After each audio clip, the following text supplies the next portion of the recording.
প্রিয় শিক্ষার্থী বন্ধুরা, এখন আমরা আলোচনা করতে যাচ্ছি আমাদের হিসাব বিজ্ঞানের তথ্যের ব্যবহারকারী সম্পর্কে। হিসাব বিজ্ঞানের এই তথ্যের ব্যবহারকারী কিন্তু আমাদের হিসাব বিজ্ঞান থেকে সবচেয়ে গুরুত্বপূর্ণ একটা টপিক। অর্থাৎ এই তথ্য থেকে আমাদের বিভিন্ন বিগত বোর্ড প্রশ্নে বিভিন্ন ধরনের বহু নির্বাচনী প্রশ্ন চলে এসেছে।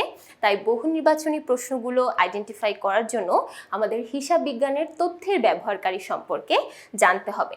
তাহলে প্রথমে আমরা দেখতে পাচ্ছি আমাদের হিসাব বিজ্ঞানের তথ্যের ব্যবহারকারীকে মূলত আমরা দুইটা ভাগে ভাগ করতে পারি।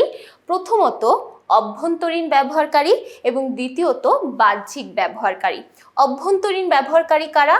যারা একটা ব্যবসা প্রতিষ্ঠানের অভ্যন্তরে বা ভেতরে থাকে তাদেরকে আমরা সাধারণত বলে থাকি অভ্যন্তরীণ ব্যবহারকারী, এবং যারা একটা ব্যবসা প্রতিষ্ঠানের বাইরে অবস্থান করে তাদেরকে আমরা বলে থাকি বাহ্যিক ব্যবহারকারী। তাহলে অভ্যন্তরীণ ব্যবহারকারীর মধ্যে কারা আছে?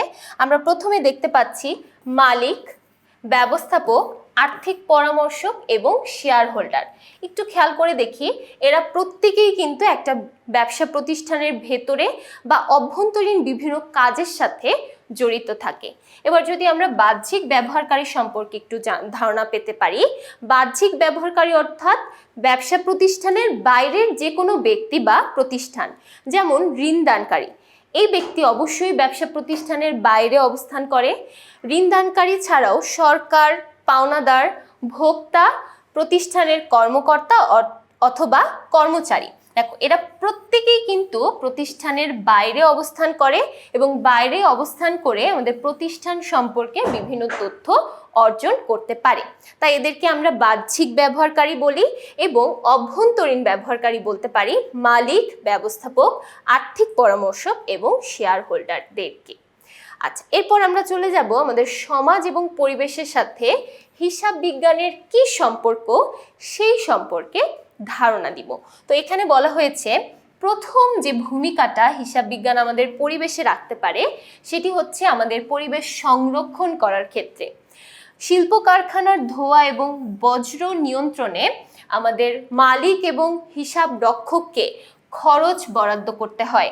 যখন আমরা এই বিভিন্ন ধরনের পরিবেশের দূষণ বা পরিবেশ রক্ষার জন্য কাজ করতে পারি, তখন কিন্তু হিসাব বিজ্ঞান আমাদের সেই বরাদ্দকৃত অর্থের মাধ্যমে ভূমিকা রাখতে পারে।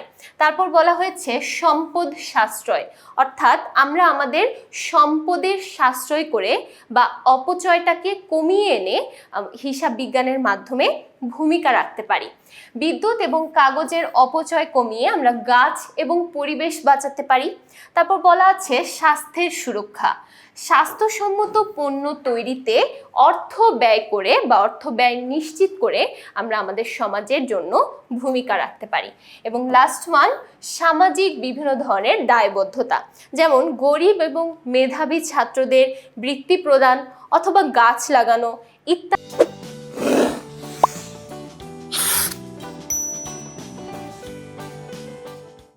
বিভিন্ন ধরনের দায়বদ্ধতার মাধ্যমে আমরা আমাদের হিসাব বিজ্ঞানের ভূমিকা রাখতে পারি। এরপর আমরা দেখে নিই আমাদের হিসাব বিজ্ঞানের কিছু জবাবদিহি প্রক্রিয়া সম্পর্কে। যেমন প্রথমে বলা হয়েছে নির্দিষ্ট কার্য সম্পাদনের দায়িত্ব সুনির্দিষ্ট হলে কাজের ফলাফলের জন্য সংশ্লিষ্ট ব্যক্তিকে তার কাজের জন্য দায়ী করা হয়। অর্থাৎ আমরা প্রত্যেকেই আমাদের নিজেদের কাজের জন্য কোনো না কোনো ব্যক্তির নিকট দায়বদ্ধ থাকি। নিজের কাজের জন্য তৃতীয় পক্ষের নিকট দায়বদ্ধতাই হলো জবাবদিহিতা। জবাবদিহিতা কার্যক্রমে গতিশীল রাখার ক্ষেত্রে হিসাব বিজ্ঞানের ভূমিকাগুলো হলো প্রথমত অভ্যন্তরীণ নিয়ন্ত্রণ। সাধারণত অভ্যন্তরীণ ব্যবহারকারীরাই এই অভ্যন্তরীণ নিয়ন্ত্রণে সাহায্য করে থাকে এবং তারা কিন্তু হিসাব বিজ্ঞানের তথ্যগুলো ব্যবহার করেই এই নিয়ন্ত্রণগুলো করে থাকে। মালিকের নিকট দায়বদ্ধতা, যেমন ব্যবস্থাপক বা কর্মচারীরা মালিকের অর্থের সঠিক ব্যবহার করছে কিনা তা নিশ্চিত করতে পারে।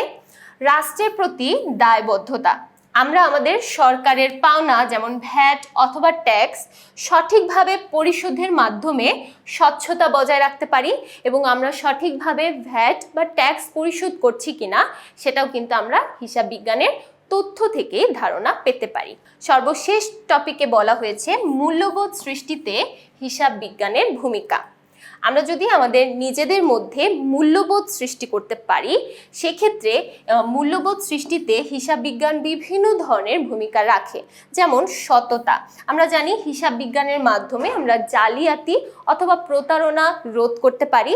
তাই জালিয়াতি প্রতারণা রোধ করে আমরা আমাদের নিজেদের মধ্যে সততা সৃষ্টি করতে পারি। এছাড়া সচেতনতা তৈরি করতে পারি, অর্থাৎ সময় মতো ঋণ বা ট্যাক্স পরিশোধ করার ক্ষমতা বা মানসিকতা তৈরি করা যেতে পারে হিসাব বিজ্ঞানের তথ্যের ব্যবহার করার মাধ্যমে। এরপর সবার শেষে বলা হয়েছে ধর্মীয় বিধান। আয় ব্যয়ের সঠিক হিসাব রাখার মাধ্যমে আমরা আমাদের নিজেদের দিক থেকে ধর্মীয় এবং সামাজিকভাবে দায়িত্ববোধ বৃদ্ধি করতে পারি। তাহলে দেখো, এই পর্বে আমরা দেখে নিলাম হিসাব বিজ্ঞানের কিছু গুরুত্বপূর্ণ ভূমিকা, হিসাব বিজ্ঞান কিভাবে আমাদের সমাজে অথবা রাষ্ট্রের প্রতি, ইভেন আমাদের মূল্যবোধ সৃষ্টিতে কিভাবে ভূমিকা রাখতে পারে সেই সম্পর্কে আমরা কিছু ধারণা দেখে নিলাম। আশা করছি প্রত্যেকটা বিষয় সবাই খুব ভালোভাবে বুঝতে পেরেছি। পরবর্তী পর্বগুলো দেখার জন্য সবাইকে আমন্ত্রণ জানাচ্ছি। সবাইকে অসংখ্য ধন্যবাদ।